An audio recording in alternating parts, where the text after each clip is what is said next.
So, you have an assignment that calls for some scholarly and popular sources. There are so many articles out there, how do you tell the difference between popular and scholarly sources? By the end of this tutorial, you'll be able to distinguish between the two.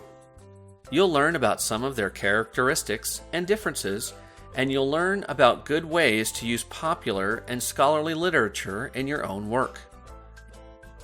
Popular literature appears in magazines and newspapers. Here you can see several of them. The covers are often glossy or eye-catching. These sources are geared toward a broad, general audience and can be purchased at bookstores, newsstands, or online. You can also find popular sources at your school or public library and in their online library research databases.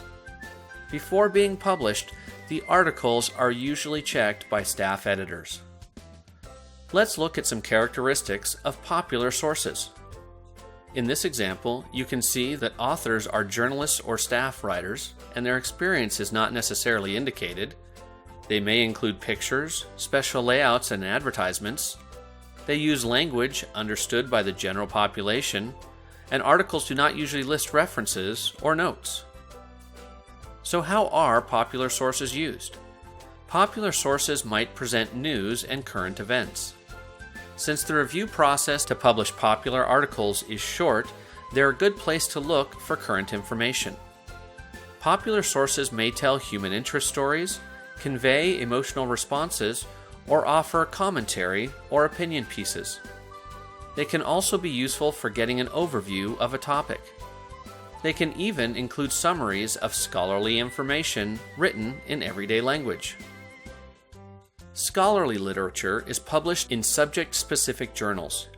Here you can see the Journal of the American Medical Association, or JAMA, and International Studies Quarterly. Scholarly journals are typically available through subscription only. You usually can't find them in stores. However, you can find scholarly sources at university libraries and sometimes at your school or public library. Many libraries subscribe to online library research databases that include scholarly sources. These articles are geared toward scholars and experts in the field, and they undergo reviewing by other scholars in the field. This is known as the peer review process.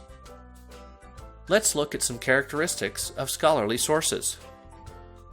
As you can see, articles appear in subject-specific journals. Authors are scholars and experts in the field. Articles may include graphs, data, and statistics. The language is subject-specific and may include jargon. And articles usually include a list of references or notes. And how are scholarly sources used? Scholarly literature can be useful for learning about subject-specific information, original research, and data.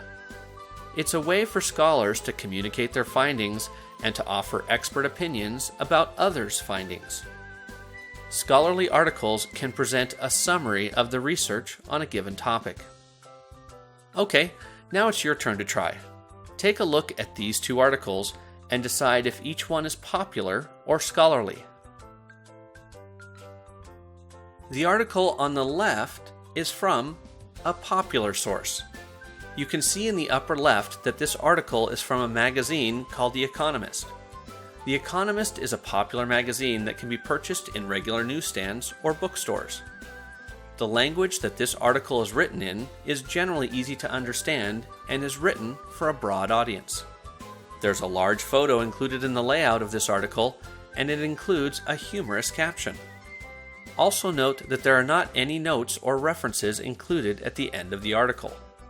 These are some of the characteristics that give it away as a popular article. The article on the right is from a scholarly source. Notice that it's from the Journal of Behavioral Education. The title of the source gives you a clue that it is a scholarly source. The authors cited for this article include their academic titles as well as their expertise in the field as indicated.